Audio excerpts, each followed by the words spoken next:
Imagine a world without dogs. It's kind of hard to do. There are so many different types of dogs and so many different jobs that they perform for us as humans. Today I'd like to talk about two different types of working dogs. Emotional support animals and service animals are working dogs that improve the quality of their handlers' lives. However, they are not the same. There are three specific characteristics that differentiate these two types of working dogs.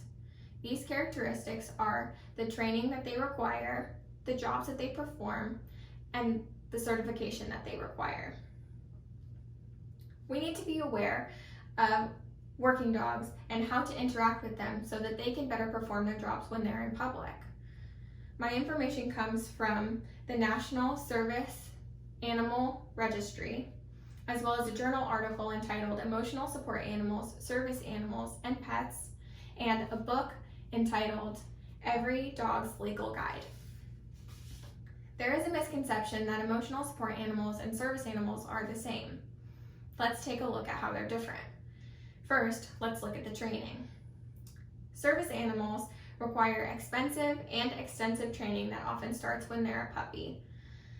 They are most often dogs, but actually can be miniature horses.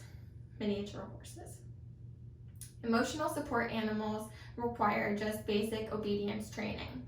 They can also be any type of animal. They can be snakes, turtles, birds, dogs, or cats. However, they are also most often dogs. Now that we've taken a look at the training, let's take a look at how the training looks in action. The second differentiating characteristic between these two types of working animals is the jobs that they perform. Dr. Von Bergen at the Oklahoma State University stated, "The work or tasks performed by service animals must be directly related to the individual's disability and can include a wide variety of services. This includes seeing eye dogs for the blind, hearing dogs for the deaf, dogs that are trained to pull wheelchairs or retrieve specific objects such as medications or phones or bottles of water. There are even specific types of dogs that can sense seizures coming."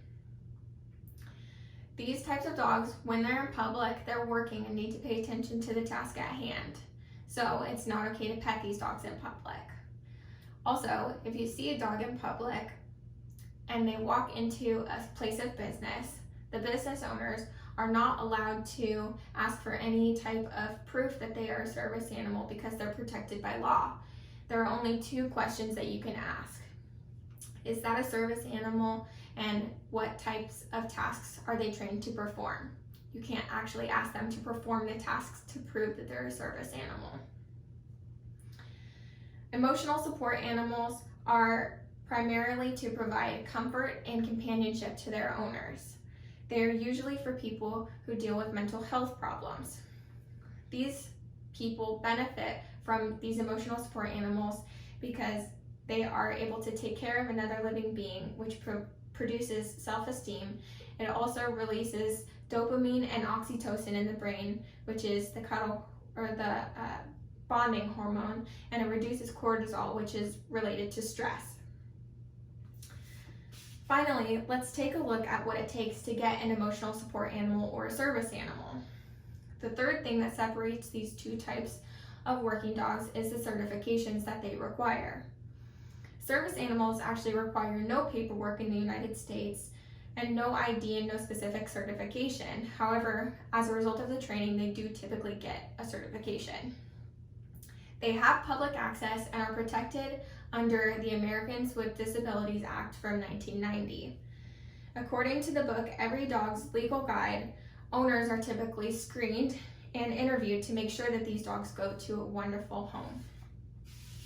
Emotional support animals do not have public access. However, they are protected under the Fair Housing Act, which allows these dogs to live in places that typically do not allow pets. They do also require a doctor's note in order to qualify as an emotional support animal.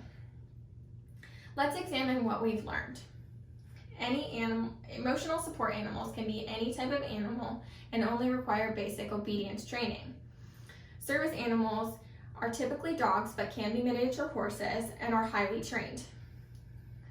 Emotional support animals provide comfort and companionship to their owners. Service animals complete specific tasks.